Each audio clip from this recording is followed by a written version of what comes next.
Hello ladies and gentlemen, this is Killshot here, and today we're going to be going over my SKS build.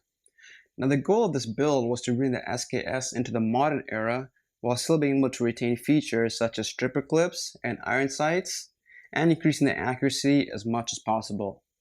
So I'll start off with this SKS from the top of it. As you can see here, we do have a drill and tap side scope mount. The scope mount does go over the top of the receiver, but does not block this area right here, allowing you to still be able to use iron sights. Minor modification was needed as I had to cut the stock a little bit in order to fit the receiver on top of the stock. And if I do flip it over here, you can see there's a bit of clearance in the top area right here. Now this scope mount is unfortunately a weaver base, so it is kind of tricky to use Picatinny mounts, but you can still make it work if you tighten them. There's no issues with them moving or holding zero whatsoever. The scope mount was purchased from westrifle.ca, but if you want to get some Picatinny mounts, there are some other options. I think Bad Apes Tactical or a store in Ontario does sell some Picatinny options. Looking back, I might have gone that direction as I did not realize it was weaver until I mounted it on here and tried to attach a mount on top. Now, if you still want to be able to use stripper clips, you are limited to an LPVO, as if you did move it further, you'd not be able to insert any stripper clips inside there. So we'll take a look here with some stripper clips. This is my little baggie of stripper clips, and we'll put one in there. And as you can see, it works just fine. So if I were to take an empty case,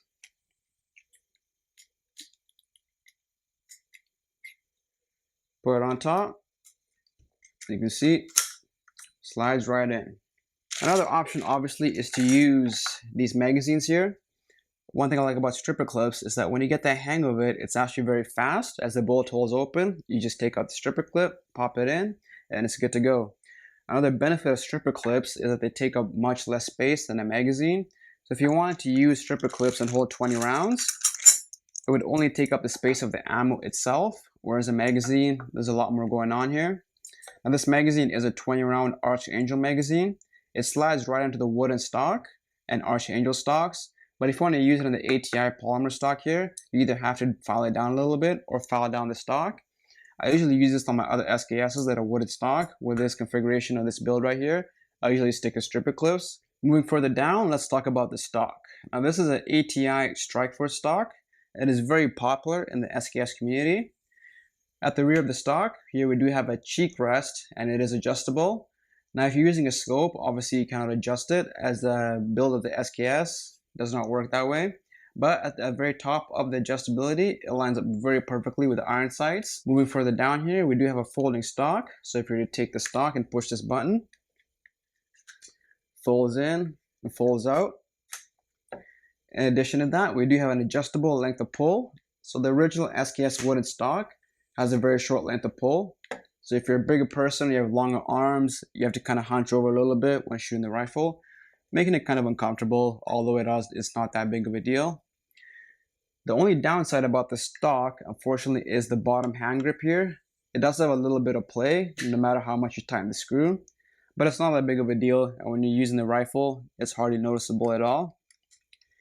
Moving further down the stock on the front, we do have some Picatinny rail attachments, two on the side, one at the bottom. On the bottom here, I've decided to mount an Accutac bipod. Now this is a fake Chinese copy, but it is very good. It has a tilt function. The only downside to this optic is that the bottom legs here are not rubberized, so it's kind of slippery. But that can be rectified by putting on some rubber feet or attaching some silicone and just spray some silicone on there, giving a bit of more of a rubber texture. Besides that, this bipod works very well. And on top here, we have an NC Star gas tube. Now this gas tube does not work as intended. This is the box right here of the NC Star gas tube. Does not work as intended because it is intended to use with the stock Picatinny rail here. And as you can see here, there are 4 screws on top of the Picatinny mount. But what happens when you put it on top of the gas tube and you attach the screws into the gas tube, the screws that it comes with are too long and they penetrate into the gas tube, causing cycling issues with the piston. So what happens is the piston kind of sticks out here as it cannot cycle back, causing issues when running the gun. This can be rectified by not putting the screws in all the way, but then it kind of loses its sturdiness, and then you might lose zero if mounting an optic onto here. One option I have thought about doing is sanding the screws that it comes with. That way you can tighten it down all the way, giving it a firm fit, while the screws do not protrude into the gas tube. After I set up my mount here, I kind of just forgot about this whole option here, and I took it off. And luckily for me, the SKS cycle is just fine with the gas tube exposed here.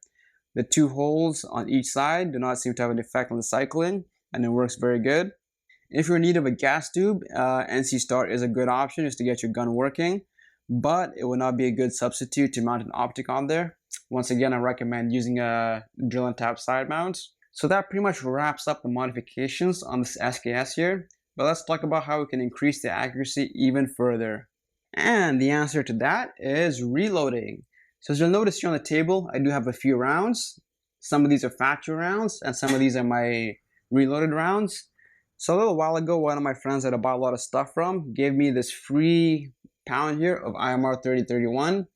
It was a very old bottle. It is a bit not in the best shape. There was a bit of rust on the powder, but if it seats, it eats. And my friends, it definitely does eat. I used up like most of the bottle here. And IMR 3031 is a very good powder for this cartridge right here. It is a bit on the slower burn side. It is a bit on the slower burn rate for the 7.62x39, but it works very well. And what it does, it actually does have increased pressure.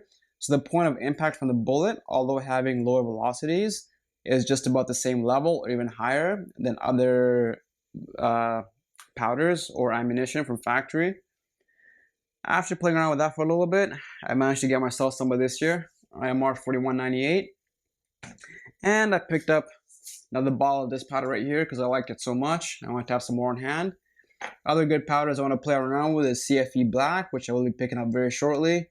And H110, but I'm kind of iffy on that one. And recently I did see some IMR 4227. If anyone here is interested in reloading for the SKS and how these different powders stack up, drop in the comments and maybe I'll make some videos about this. So let's talk about how these different powders and ammunition fared. So obviously I will be including some footage in the video. Not too sure if it's already been up there or not. We'll see when I edit it. But we'll start off with the factory ammunition. So here we have RUAG, and I bought a bunch of this to reload for my brass. And I do have some PPU ammunition. This ammunition right here is 123 grain, both of them are. Very inaccurate, this one. It is extremely inaccurate, even worse than corrosive ammunition, surplus ammunition.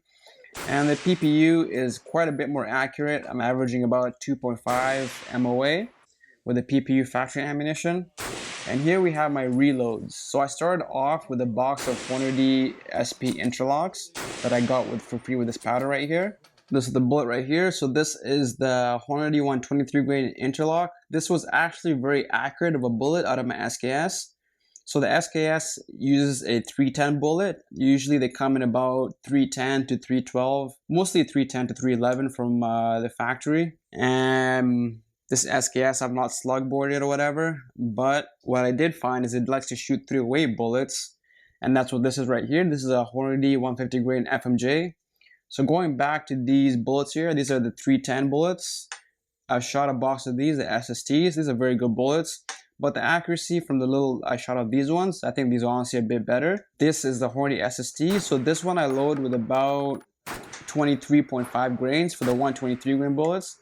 I use 23.5 grains of 3031. And for IMR 4198, I use about, I think it was 24.5 grains or 25 grains. Those would be my most accurate load so far. This right here is the 150 grain FMJ. So for this bullet, I use 21.66 grains of 4198. I did some testing with the 3031, but I barely did any. For this 150 grain, I like using the 4198.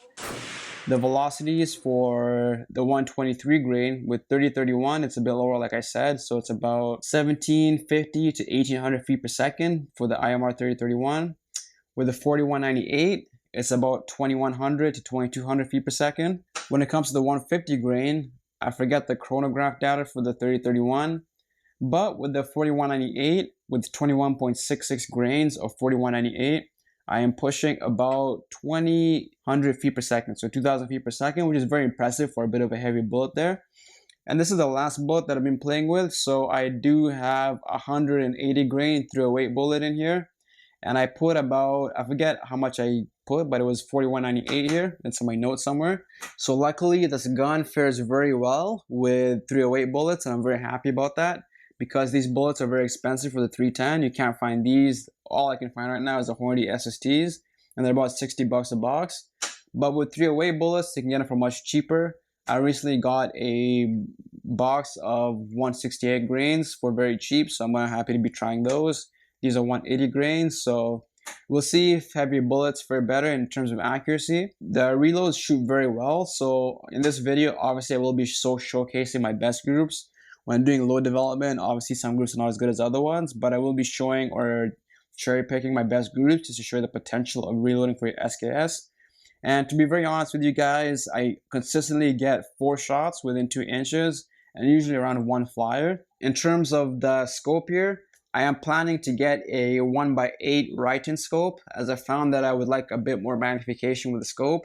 This is a T-Eagle LPVO. I did a review on this on my channel. This is a 1.2x6, but I'm planning to get a right-in as soon as I am not broke, because right now I am broke AF. But once I get the right-in on there, find a good load or try some different powders with some 308 bullets, I'm fairly confident I can at least get 1 MOA group, and that'll be the highlight of my life, to be honest with you.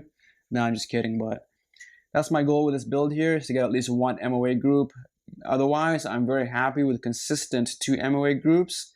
So when you do all these things here and you add all these things together, all the modifications, reload for your gun, you drastically improve the accuracy of the SKS. Now, I will be fair, with the SKS I have a bunch of corrosive ammunition, and once in a while I will get some decent groups, like around 2.5 inch groups. But the reloads are where I'm very interested in, so this is my plan with this build and what I'm doing here. So the SKS is my favorite rifle. I've owned many of these rifles throughout my very short firearm journey here. I love everything about the rifle. I love the fact that it's the only reliable semi-automatic option for Canadians at a very affordable, cheap price point. I love the cartridge. I do have a bunch of other SKSs that I buy and sell often every now and then, but this is my main one right here. It's my baby. I'll never get rid of it. I just need the new Optic to be complete, and then it'll be all good, baby. So that's my build right there, guys. That's my experience with my SKS. Besides that, thank you so much for watching. Happy shooting. Thank you so much for everyone that subscribed. This channel is just a hobby for me, but people that comment and like, it means a lot to me, and it gives me motivation to keep making videos. Take care and happy shooting. Adios.